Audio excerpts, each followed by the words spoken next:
SP news కి స్వాగతం. Bulletin లో ముందుగా హెడ్లైన్స్.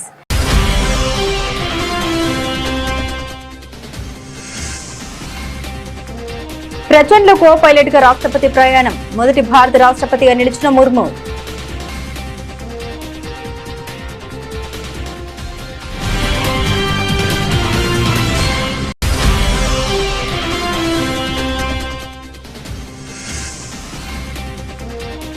దేశవ్యాప్తంగా హెచ్పీవీని కట్టడి చేసే వ్యాక్సినేషన్ కార్యక్రమం మొదలు. రాజస్థాన్ లో ప్రారంభించిన ప్రధాని మోదీ.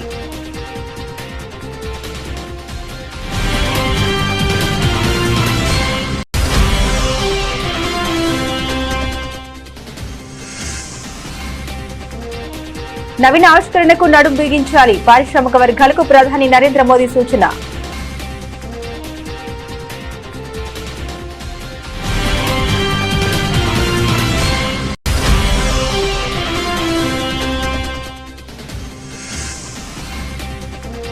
కేజ్రీవాల్ కు క్లీన్ చిట్ రావడంపై అన్నా హజారే స్పందన. కేజ్రీకి కీలక సూచన.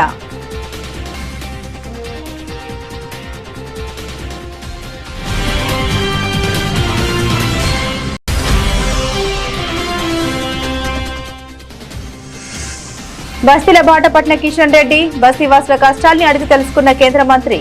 మౌలిక వసతుల కల్పనలో నిర్లక్ష్యం వద్దని అధికారులకు ఆదేశం.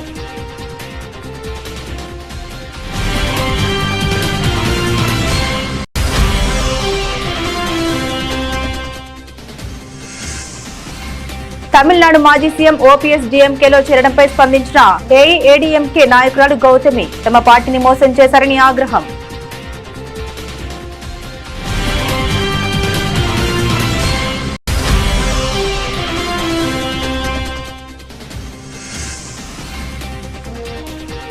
జీహెచ్ఎంసీ చట్టం స్థానంలో కోర్ అర్బన్ చట్టం రూపొందించాలి. అధికారులను ఆదేశించిన ముఖ్యమంత్రి రేవంత్ రెడ్డి.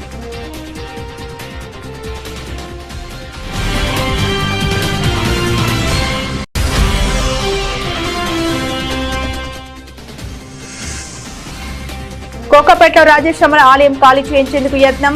కాంగ్రెస్ ప్రభుత్వంపై మాజీ మంత్రి హరీష్ రావు తీవ్రస్థాయిలో ఆగ్రహం.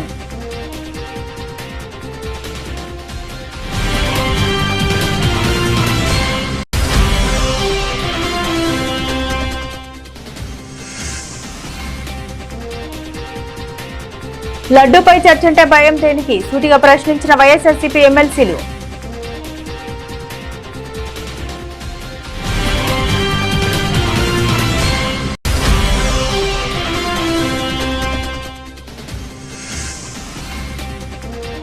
శ్రీవారి సేవలో డెకాయిడ్ జంట. తిరుమలలో అడివిశేష్, మృణాల్ ఠాకూర్.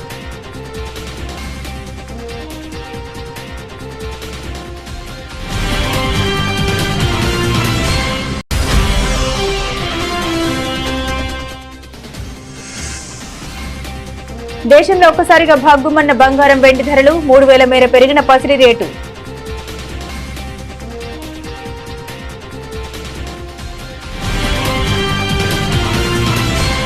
రాష్ట్రపతి ద్రౌపది ముర్ము రాజస్థాన్లోని జైసల్మేర్ లో ప్రచండ్ హెలికాప్టర్ లో ప్రయాణించారు. దేశీయంగా తయారైన ఈ తేలికపాటి యుద్ధ హెలికాప్టర్ లో ఆమె కో పైలట్ గా వ్యవహరించారు. ఈ హెలికాప్టర్ లో కో పైలట్ గా వ్యవహరించిన మొదటి భారత రాష్ట్రపతిగా ముర్ము నిలిచారు. ప్రయాణం సందర్భంగా కాక్పిట్ నుండి ఆమె సెల్యూట్ చేశారు. ప్రయాణానికి ముందు వైమానిక దళ అధికారులు హెలికాప్టర్స్ ఆపరేషన్ గురించి రాష్ట్రపతికి వివరించారు. ఆ తర్వాత ఆమె 25 నిమిషాల సేపు ప్రచండ్ లో ప్రయాణించి పోఖ్రాన్ ఫీల్డ్ ఫైరింగ్ రేంజ్ ను దేశ సరిహద్దుల్ని పరిశీలించారు. శుక్రవారం సాయంత్రం జైసల్మేర్ లో జరిగిన వాయుశక్తి 2026 విన్యాసాల కార్యక్రమంలో సాయుధ దళాల సుప్రీం కమాండర్ హోదాలో రాష్ట్రపతి పాల్గొన్నారు.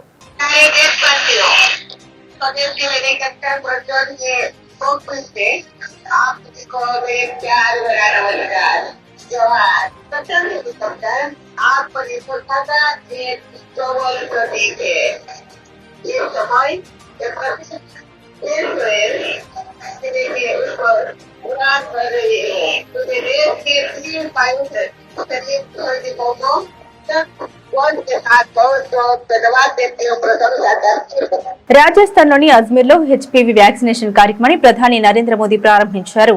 శనివారం రాజస్థాన్ లోని ప్రధాని మోదీ పర్యటిస్తున్నారు. ఈ పర్యటనలో భాగంగా అజ్మీర్ లో ఆయన ఈ వ్యాక్సినేషన్ ప్రక్రియకు శ్రీకారం చుట్టారు.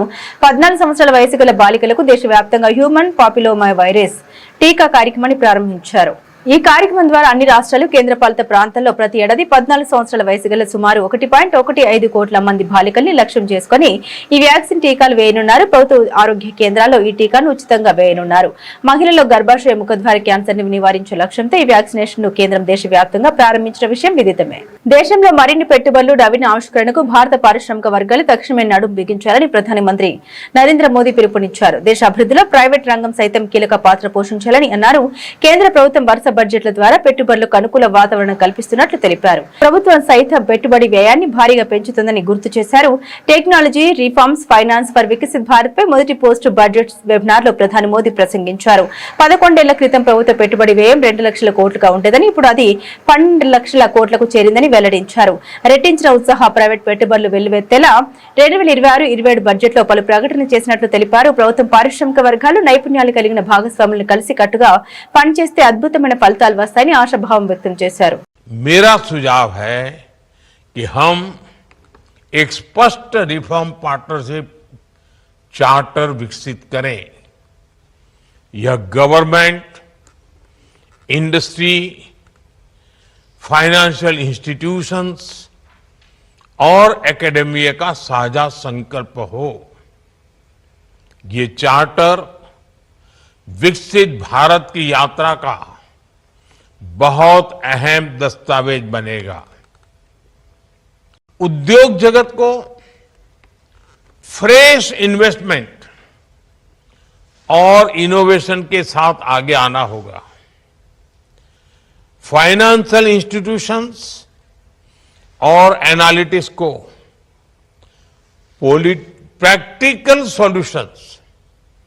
प्रैक्टिकल सॉल्यूशन तैयार करने में मदद करनी होगी और मार्केट कॉन्फिडेंस को मजबूत करना होगा.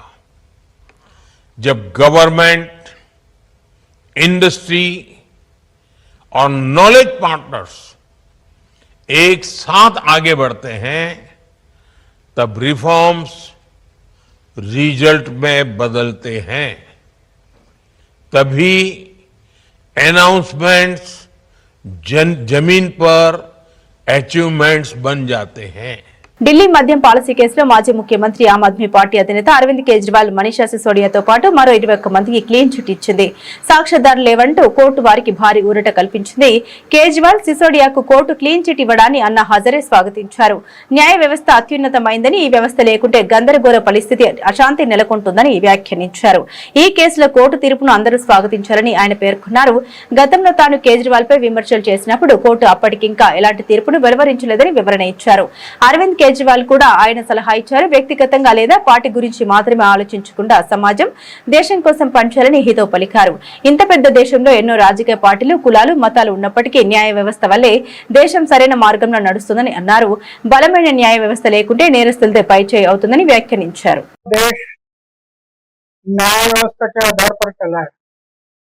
न्याय व्यवस्था ये सर्वोच्च व्यवस्था पे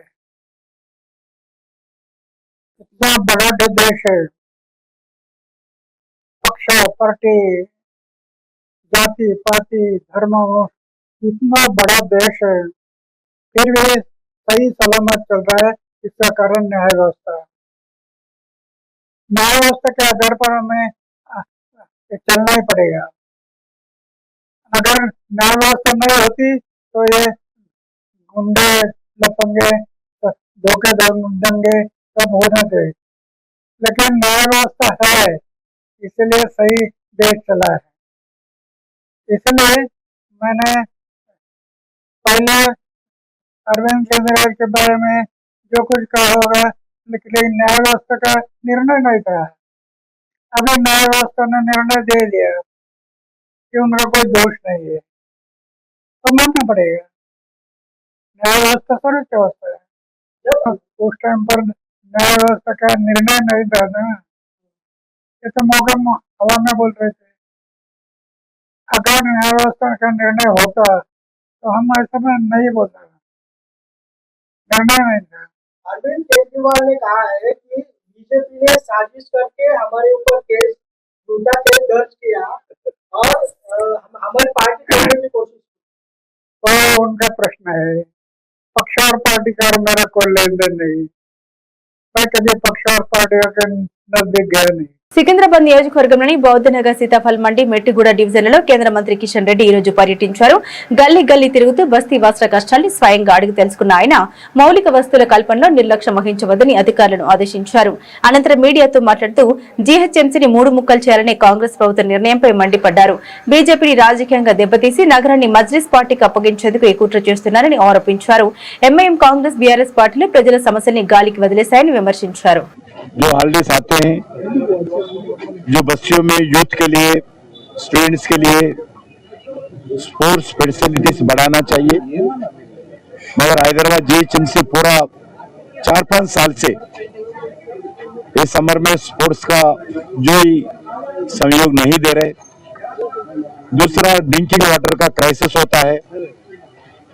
ड्रिंकिंग वाटर के संबंधित तो जो 1.5 घंटा 1 घंटा से 1.5 घंटा तक मिनिमम पानी अच्छा प्रेशर से देना चाहिए, मगर हैदराबाद में स्थिति नहीं है।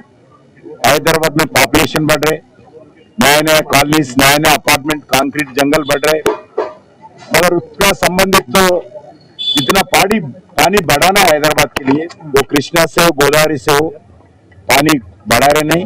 उनके कारण से हैदराबाद 3 म्युनिसिपल कॉर्पोरेशन किया, 150 डिवीजन से 300 डिवीजन हो गया, 300 डिवीजन हो गया, मगर कोई बजट नहीं बढ़ा, कोई पीने का पानी लाने की व्यवस्था नया नहीं किया है, ट्रांसपोर्ट की व्यवस्था ठीक नहीं है, बसेस भी नहीं बढ़ाया। जितने केंद्र सरकार जो बसेस दिया है वही बढ़े, मगर तेलंगाना सरकार से बसेस खरीद के नया बसेस पहला हैदराबाद में ट्रैफिक के संबंधित इंट्रोड्यूस नहीं किया है। और जो फिर मई जून से जो बरसात आते हैं, अभी से जो स्टॉर्म वाटर लाइन्स में सिल्ट निकालना पड़ेगा, वो भी काम नहीं चल रहे। यही सही समय है वो सिल्ट निकालने का, क्योंकि हैदराबाद में 1 बूंद पानी अगर बरसात में आए तो रोड के ऊपर जाते हैं, लोगों को तकलीफ होता है। हैदराबाद एक रिवर के जैसा हो जाता है पूरा बस्तियां। इसके लिए जीएचएमसी ने अभी तुरंत क्योंकि फरवरी मार्च में पूरा सिल्ट निकालना चाहिए। आप देखते रहो। తమిళనాడు మాజీ ముఖ్యమంత్రి ఏఐఏడీఎంకే బహిష్కృత నేత ఓ పన్నీర్ సెల్వం అధికార డీఎంకే పార్టీలో చేరారు. అసెంబ్లీ ఎన్నికల ముందు జరిగిన ఈ చేరిక తమిళనాడు రాజకీయాల్లో కీలక మలుపుగా భావిస్తున్నారు. ఈ విషయమై ఏఐఏడీఎంకే నాయకురాలు గౌతమి మాట్లాడారు. అమ్మ మద్దతుతో ముఖ్యమంత్రి కుర్చీపై కూర్చున్న ఓ పన్నీర్ సెల్వం డీఎంకేలో చేరడం ద్వారా పార్టీని మోసం చేశారని విమర్శించారు. ரெண்டு மாபெரும் தலைவர்களால் அடையாளம் காட்டப்பட்ட ஒரு தலைவர் அப்படின்னு சொல்லிட்டு இத்தனை வருஷமா இத்தனை தசாப்தங்களா சொல்லிக்கிட்டு அதுக்கப்புறம் அம்மாவால காட்டப்பட்டு 2 தடவை தமிழ்நாட்டுடைய முதலமைச்சர் பதவியும் அவங்க ஏற்று இவ்வளவு அம்மாவால கிடைச்ச ஒருத்தர் இன்னைக்கு அவருடைய இந்த ஒரு மூத்த தலைவர் அப்படின்னு சொல்லிக்க கூடிய ஒரு அளவுல இருக்கிற ஒரு நிலையில யாரு திமுக அதிமுகவுக்கு மட்டும் இல்ல அம்மாவுக்கு இவ்வளவு துரோகம் பண்ணியிருக்காங்க, இவ்வளவு துன்படுத்திருக்காங்க அப்படிங்கிற அந்த கட்சிக்கு யாரு அதிமுக ஆரம்பத்தில இருந்து தீய சக்தி அப்படின்னு சொல்லி அவ்வளவு கடுமையா நம்ம எதிர்க்கிறோமோ அந்த கட்சியில போய் சேர்றது அப்படிங்கிறது ஒரு துரோகத்தின் உச்சகட்டம், அவகாசவாதத்தின் உச்சகட்டம். யாருக்கு ஏற்படுத்துது? அவருக்கு ஏற்படுத்துது அப்படின்னு சொல்லியிருக்காரு. அவருடைய மகன் ரவீந்திரநாத் போய் இறந்திருக்காங்க. தொடர்ந்து இந்த அதிமுக அழிவு பாதையில கொண்டு போறதா அவர் குற்றம் சாட்டியிருக்காரு. ఔటర్ రింగ్ రోడ్డు పరిధిలోని 3 కార్పొరేషన్లకు వర్తించేలా గ్రేటర్ హైదరాబాద్ మహానగర పాలక సంస్థ చట్టం స్థానంలో కోర్ అర్బన్ చట్టం రూపొందించాలని ముఖ్యమంత్రి రేవంత్ రెడ్డి అధికారులను ఆదేశించారు. కోర్ అర్బన్ ప్రాంతంలో అనుమతుల రుసుములు, అభివృద్ధి పనుల నిర్వహణ, ఇతర వ్యవహారాలన్నింటికీ ఆ చట్టమే ఆధారంగా ఉండాలని సూచించారు. డాక్టర్ బిఆర్ అంబేద్కర్ రాష్ట్ర సచివాలయంలో మున్సిపల్ శాఖకు సంబంధించి ముఖ్యమంత్రి ఉన్నత స్థాయి సమీక్ష నిర్వహించారు. ప్రభుత్వం ప్రతిష్టాత్మకంగా చేపట్టనున్న 99 రోజుల కార్యక్రమంలో మున్సిపల్ పరిధిలో చేపట్టే పనులు తొలుత చేపడతామని ఈ సందర్భంగా ముఖ్యమంత్రి తెలిపారు. ఈ సందర్భంగా ముఖ్యమంత్రి అధికారులకు పలు ఆదేశాలు ఇచ్చారు. కోర్ అర్బన్ ఏరియాలో పారిశుద్ధ్యానికి ఎక్కువ ప్రాధాన్యం ఇవ్వాలని, పలు ప్రాంతాల్లో చెత్త ఎక్కడ వేయాలో తెలియక ప్రజలు ఖాళీ ప్రదేశాల్లో వేస్తున్నారని, ముందుగా చెత్త వేయాల్సిన ప్రాంతాన్ని గుర్తించి అక్కడ బోర్డులు ఏర్పాటు చేయాలని అధికారులను ఆదేశించారు. కలుషిత పాలు తాగి అనారోగ్యం పాలై రాజమండ్రిలోని వివిధ ఆసుపత్రుల్లో చికిత్స పొందుతున్న బాధితుల్ని మంత్రి నిమ్మల రామానాయుడు శనివారం పరామర్శించారు. వారికి అందుతున్న వైద్య సేవలు, బాధితుల ఆరోగ్య పరిస్థితిని గురించి వైద్యులను అడిగి తెలుసుకున్నారు. అనంతరం మంత్రి నిమ్మల మీడియాతో మాట్లాడారు. కలుషిత పాలు కారణంగా అనారోగ్యం పాలైన వారికి ప్రభుత్వమే అన్ని రకాలుగా అండగా ఉంటూ మెరుగైన వైద్య సహాయం అందిస్తున్నామని తెలిపారు. మెడికల్ క్యాంపులు ఏర్పాటు చేసి ప్రత్యేక వైద్య పరీక్షలు చేస్తున్నామన్నారు. ముంబై నుండి యాంటీ డోసులు తీసుకొచ్చి బాధితులకు అందిస్తున్నామని తెలిపారు. కలుషిత పాలు తాగిన వారి ఆరోగ్య సంబంధిత విషయాలపై ఎప్పటికప్పుడు ఆరోగ్య శాఖ సిబ్బంది మానిటరింగ్ చేస్తున్నారని తెలిపారు. కల్తీ పాల కారణంగా అనారోగ్యం పాలైన 15 మందికి వివిధ ఆసుపత్రుల్లో చికిత్స అందిస్తున్నామన్నారు. కల్తీ పాలు సరఫరా జరిగిన చౌడేశ్వరి నగర్, స్వరూప్ నగర్ లో ఎమర్జెన్సీ వైద్య బృందాన్ని అందుబాటులో ఉంచామని తెలిపారు.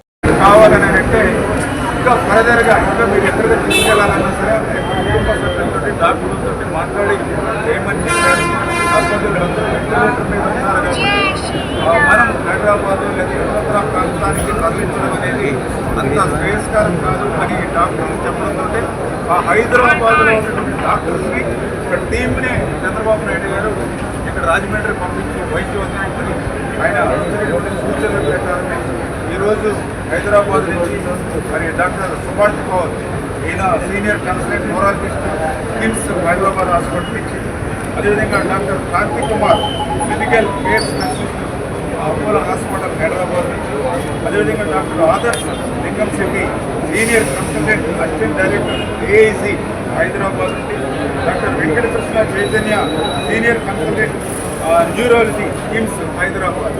అంటే ఈ రకంగా మరి వివిధ హాస్పిటల్స్ అంటే అపోలో, ఏఐసి, కిమ్స్ వంటి హైదరాబాద్ ప్రముఖ హాస్పిటల్ ఉండేటువంటి సీనియర్ కన్సల్టెంట్ కూడా ఒక టీమ్గా ఏర్పాటు చేసి ఆ టీంను కూడా ఈరోజు హైదరాబాద్లో బయలుదేరారు. మధ్యాహ్నం ఈరోజు రాజమండ్రి చేరుకోబోతున్నారు. మరి వారందరి యొక్క సూచనల ప్రకారం వాళ్ళు కూడా ఇక్కడ జరుగుతున్న ట్రీట్మెంట్ ఇవన్నింటినీ కూడా రవిరాజ్ గారిని కూడా అదేవిధంగా ఇక్కడ డాక్టర్స్ అందరూ కూడా కోఆర్డినేట్ చేసుకుని ఇంకా బెటర్ ఏదైనా ఎట్లా చేయాలి, ఫర్దర్గా వీళ్ళకి డయాలసిస్ ఇక్కడ న్యూరాలజీ ప్రాబ్లమ్స్ ఏమైనా వచ్చిన వాటిని ఎట్లా మనం డీల్ చేయాలి కోఆర్డినేట్ చేసుకుంటాం. అందుచేతని హెల్త్ మంత్రి గారు క్లియర్గా చెప్పారు. ఎంత ఖర్చు అయినా కూడా వెనకాడకుండా ఎంత స్పెసిఫిక్గా అవసరం కూడా మీరు వాళ్ళు కల్పించండి. నేను సందర్భంలో ఎవరైనా నేను కూడా ఇన్వాల్వ్ అయ్యి క్లియర్గా ప్రకారం ఈరోజు ట్రీట్మెంట్ అందుతుంది. ఇప్పుడు కూడా మేము ఎవరైతే పేషెంట్స్ వాళ్ళు కొన్ని బంధువులు కూడా మేము అడిగాం. ఇప్పుడు ఇచ్చే ఫర్దర్గా కావాలి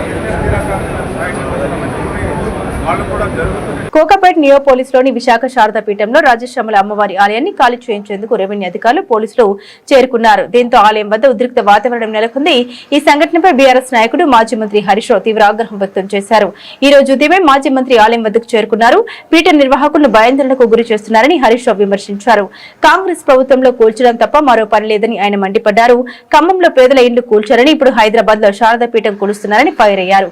మైనింగ్ కోసం సీఎం మేనల్లుడికి భూములు కేటాయించారని, సీఎం అల్లుడికి ఇవ్వడానికి 17 ఎకరాలు దొరికాయని ఆయన ఆరోపించారు. శారదా పీఠానికి కేటాయించిన 2 ఎకరాలు ఎందుకు లాక్కుంటున్నారని ప్రశ్నించారు. రాత్రి 11 గంటలకు పోలీసులు ఎంఆర్ఓ వచ్చారని, తాను ఉదయం 8 గంటలకే స్థలానికి చేరుకున్నామని హరీష్ రావు తెలిపారు. తాను వచ్చేసరికి పోలీసులు ఎంఆర్ఓ ఆరే వెళ్లిపోయారని వ్యాఖ్యానించారు. సీఎంకు దేవుడి మీద నమ్మకం లేకపోవచ్చు కానీ మంత్రి శ్రీధర్ బాబు అయినా చెప్పాలి కదా అని ప్రశ్నించారు. ఇక్కడ పూజలు చేయొద్దని పోలీసులు ఎలా ఆపుతారంటూ మాజీ మంత్రి హరీష్ రావు ఆగ్రహాన్ని వ్యక్తం చేశారు. శారదా పీఠం ఆధ్వర్యంలో హైదరాబాద్ లో దాదాపు 16 దేవాలయాలు నడుస్తున్నాయి. లక్షలాది మంది భక్తులు హైదరాబాద్ లో ఉన్నారు. మరి శారదా పీఠం వైజాగ్ లో ఉంటే హైదరాబాద్ లో కూడా శారదా పీఠాన్ని నిర్మించాలని చెప్పి ఆనాడు కేసీఆర్ గారు 2 ఎకరాల స్థలం ఇస్తే అద్భుతమైనటువంటి పీఠం ఇక్కడ నిర్మాణం అయిపోయింది. స్వామీజీ గారు కూడా ఇక్కడే నివసిస్తూ ఉన్నారు. దేవాలయ నిర్మాణం కూడా పూర్తయిపోయింది. ఇక్కడ ఒక గోశాల నిర్మాణము, నిత్య అన్నదాన కార్యక్రమము, అదేవిధంగా వేద పాఠశాల ఇవన్నీ ఇక్కడ నిర్మిస్తా ఉన్నారు. అంటే వేదం ఎక్కడుంటే అక్కడ మరి ఆ రాష్ట్రం సుభిక్షంగా ఉంటుంది. ఒక వేద పాఠశాల, ఒక గోశాల, అమ్మవారి ఆలయము, నిత్య అన్నదాన కార్యక్రమము ఇవన్నీ జరగడం రేవంత్ రెడ్డి గారు నీకు ఇష్టం లేదా అని నేను అడుగుతా ఉన్నా. ఎందుకు ఈ దేవాలయాన్ని కూల్చాలనుకుంటున్నావు? ఎందుకు ఈ మఠాన్ని కూల్చాలనుకుంటున్నావో నేను ఈరోజు అడుగుతా ఉన్నాం. అంటే కేసీఆర్ గారి ఆనవాళ్లు మారుస్తా అంటే కేసీఆర్ గారు కట్టిన గుళ్ళు కూలుస్తావు, కేసీఆర్ గారు హయాంలో నిర్మించిన మఠాలను కూడా కూల్చడమేనా నువ్వు ఆనవాళ్లు మార్చడం అంటే? నువ్వు ఏం చేయదలుచుకున్నావు? మఠాలు కూల్చేస్తావు, ఆలయాలు కూల్చేస్తావు, ఇక ఇవి కూల్చడమేనా నీ పాలన? నిన్న ఖమ్మంలో పేదల ఇల్లు కూల్చావు, హైడ్రా పేరిట హైదరాబాద్ లో ప్రజల బతుకులు కూల్చావు. ఏ కూల్చడం తప్ప నీ జీవితంలో ఇంకేం రాదా? పేదల ఇల్లు కూల్చడము, మఠాలు కూల్చడము, దేవాలయాలు కూల్చడమే తప్ప నీ పాలనలో నిర్మాణం లేదా అని నేను అడుగుతా ఉన్నా. ఎందుకు ఇలా శారదాపీఠం వెంటపడ్డావు? ఇంకెక్కడ స్థలం లేదా నీకు? ఇగో ఇది నేను సమాచార హక్కు చట్టంలో ఈ కోకాపేట్లో సర్వే నంబర్ 239, 240లో మైనింగ్ కోసం ఎవరికైనా భూములు కేటాయించారా అని నేనే అడిగాను. అడిగితే ఇది ప్రభుత్వం యొక్క సమాధానం. ఇందులో స్పష్టంగా చెప్పినారు, సర్వే నంబర్ 239, 240లో భాగ్యలక్ష్మి మైన్స్ అండ్ మినరల్స్ వారికి మేము 10 ఎకరాల భూమి కేటాయించామని చెప్పారు. కేటాయించింది 10 ఎకరాలు, కబ్జా పెట్టింది 17 ఎకరాలు. అఫ్ కోర్స్ ఇదంతా మళ్ళా వేరే విషయం. ఓఆర్ఆర్ కు 1 కిలోమీటర్ దూరంలో క్రషర్లు పెట్టకూడదని, ఎలాంటి మైనింగ్ యాక్టివిటీ చేయకూడదని గతంలోనే హెచ్ఎండిఏ ఉత్తర్వులు ఇచ్చింది. ఇది ఓఆర్ఆర్ కు కిలోమీటర్ లోపలే ఉన్నా నీ అల్లుడికి అప్పచెప్పినవు. ఇది నువ్వు ఈ భాగ్యలక్ష్మి మైన్స్ అండ్ మినరల్స్ వెనుక ఎవరున్నారు? దీని వెనుక నీ అల్లుడి మనుషులు దీని వెనుక ఉన్నారు. దీని వెనుక దీపక్ రెడ్డి, కౌశిక్ రెడ్డి, నీ మేనల్లుడు రమేష్ రెడ్డి అనుచరులు ఈ క్రషర్ వెనుక ఉన్నారు. నీ మేనల్లునికి జాగి ఇయ్యడానికి 17 ఎకరాల భూమి మాత్రం నీకు దొరుకుతుంది. కానీ శారదాపీఠం ప్రజలకు ఇలా హిందూ ధర్మాన్ని ప్రచారం చేసేటువంటి శారదాపీఠం, భక్తులకు వేదికగా ఉన్న ఈ శారదాపీఠమే నీకు కనబడ్డదా కూల్చడానికి? వాటర్ వర్క్స్ కట్టడానికి నీ అల్లుడికి ఇచ్చిన క్రషర్ భూమి పనికిరాదా? అంటే నీ అల్లుడి అనుయాయులకు 17 ఎకరాల భూమి ఇస్తావు, క్రషర్లు పెడతావు. ఈ పక్కన బిల్డర్లందరూ నా అల్లుని దగ్గరనే కంకర కొనాలంటావు, నా అల్లుడి దగ్గర కొంటేనే మీకు అనుమతులు ఇస్తా అంటావు. అల్లుడికి ఇవ్వడానికి 17 ఎకరాలు దొరికింది, కానీ శారదాపీఠం 2 ఎకరాలు మాత్రం కూల్చడమేనా నీ పని? కల్తీ ముసుగులో చంద్రబాబు ఎలాంటి అవినీతికి పాల్పడకపోయి ఉంటే ఇందాపూర్ హెరిటేజ్ సంబంధంపై చర్చించడానికి కూటమి నాయకులు ఎందుకు భయపడిపోతున్నారని వైఎస్ఆర్సీపీ ఎమ్మెల్సీలు ప్రశ్నించారు. వెలగపూల్లోని అసెంబ్లీ మీడియా పాయింట్ వద్ద వారు మాట్లాడారు. 4 రోజులుగా తిరుమల లడ్డు వ్యవహారంపై చర్చకు పట్టుబడుతుంటే ప్రభుత్వం ముందుకు రావడం లేదని ఆక్షేపించారు. ఈ అంశంపై చర్చకు బీఎస్సీలో అంగీకరించి తర్వాత సభలో గందరగోళం సృష్టిస్తున్నారని ఆగ్రహాన్ని వ్యక్తం చేశారు. బ్రిటిష్ కాలంలో కావచ్చు, స్వతంత్రం ముందు కావచ్చు, స్వతంత్రం తర్వాత కావచ్చు, ఆ స్వామి వారిని అవమానించిన ఏకైక రాజకీయ నాయకుడు ఒక్క చంద్రబాబు నాయుడే. వైఎస్ఆర్ కాంగ్రెస్ పార్టీకి ఒక మతాన్నితో అటాచ్ చేసి ఒక మత పార్టీగా ఉంచాలి, జగన్మోహన్ రెడ్డి గారిని హిందువులుగా దూరంగా చేయాలి, రాజకీయంగా జగన్మోహన్ రెడ్డి గారిని అణగదొక్కాలి అనే ఒకే ఒక దుర్బుద్దేశంతో ఈరోజు స్వామివారిని లాక్కొచ్చిన ఏకైక రాజకీయ నాయకుడు ఎవరున్నారంటే ఒక చంద్రబాబు నాయుడు మాత్రమే. ఆ రిపోర్ట్లో ఉందని చెప్పి ఇంకొక అబద్ధం చెప్పాడు.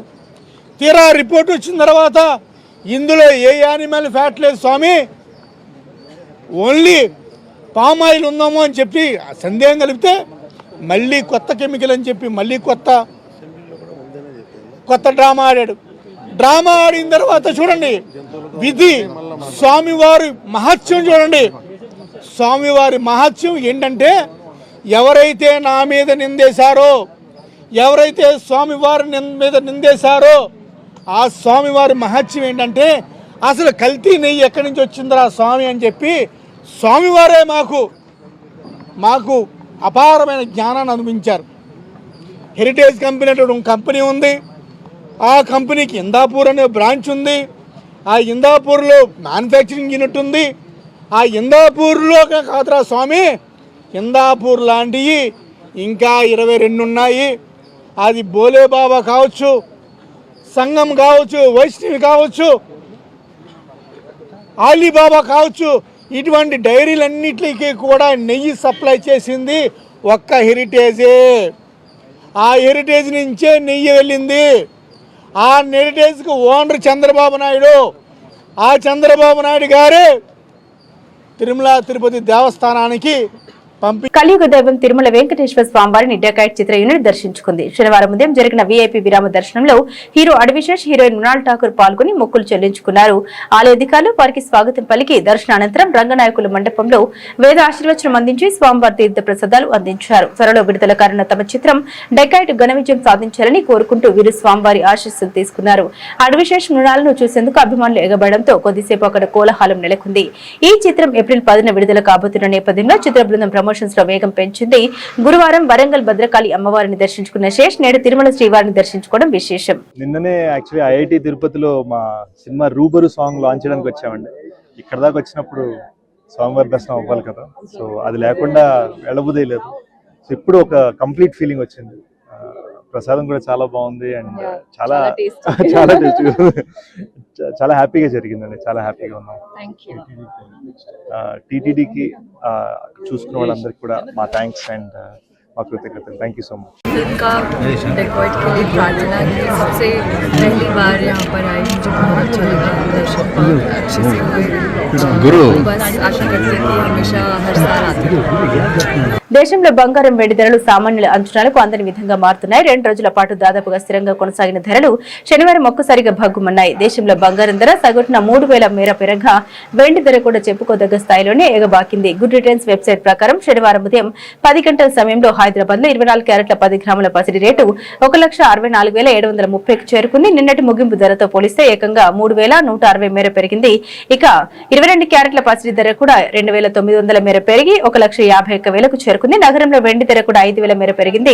ప్రస్తుతం కిలో వెండి 3 లక్షలకు ఉంది. ముంబై, కర్ణాటక, బెంగళూరు నగరాల్లో మేలిమి బంగారం 1,64,730గా ఉంది. ఢిల్లీలో 1,64,880 వద్ద కొనసాగుతుంది. ఇక 22 క్యారెట్ల ఆర్నమెంటల్ బంగారం ధర చెన్నైలో 1,52,000గా ఉంది. ముంబై, కోల్కతా, బెంగళూరు నగరాల్లో 1,51,000 వద్ద కొనసాగుతుంది. బులెటిన్ ముగించే ముందు హెడ్లైన్స్ మరోసారి.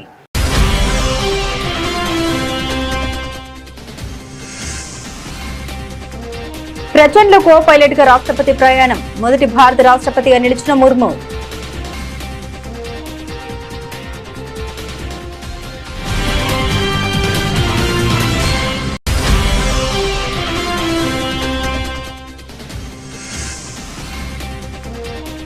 దేశవ్యాప్తంగా హెచ్పీవీని కట్టడి చేసే వ్యాక్సినేషన్ కార్యక్రమం మొదలు. రాజస్థాన్ లో ప్రారంభించిన ప్రధాని మోదీ.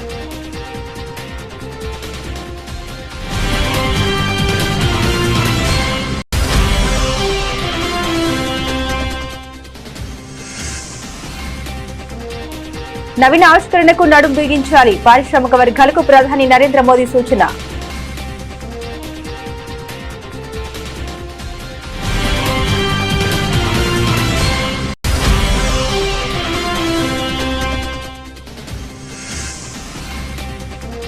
కేజ్రీవాల్ కు క్లీన్ చిట్ రావడంపై అన్నా హజారే స్పందన. కేజ్రీకి కీలక సూచన.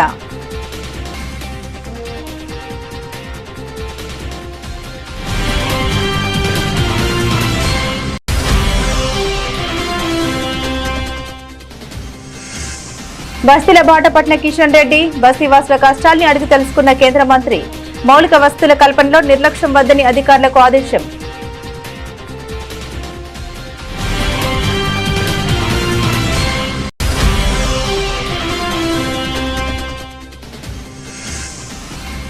తమిళనాడు మాజీ సీఎం ఓపీఎస్ డీఎంకేలో చేరడంపై స్పందించిన ఏఐఏడీఎంకే నాయకురాలు గౌతమి. తమ పార్టీని మోసం చేశారని ఆగ్రహం.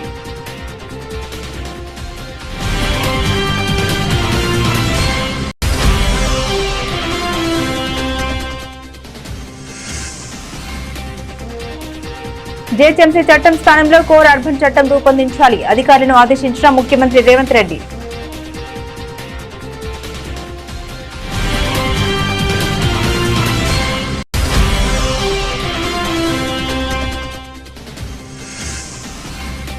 కోకాపేటలో రాజేష్ రమణ ఆలయం ఖాళీ చేయించేందుకు యత్నం. కాంగ్రెస్ ప్రభుత్వంపై మాజీ మంత్రి హరీష్ రావు తీవ్రస్థాయిలో ఆగ్రహం.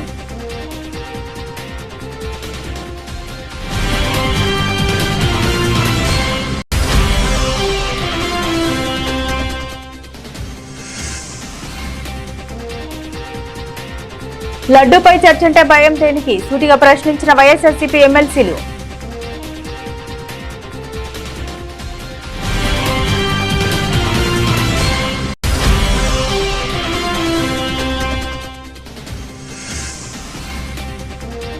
శ్రీవారి సేవలో డెకాయిడ్ జంట తిరుమలలో ఆదివిశేష్, మృణాల్ ఠాకూర్.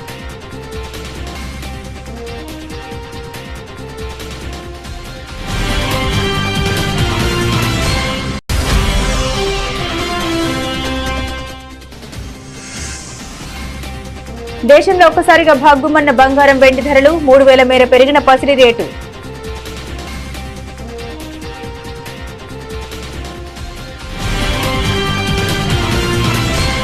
ఇవి బులెటిన్లోని విశేషాలు. తిరిగి మరో బులెటిన్తో మళ్ళీ కలుసుకుందాం. అంతవరకు సెలవు. నమస్కారం.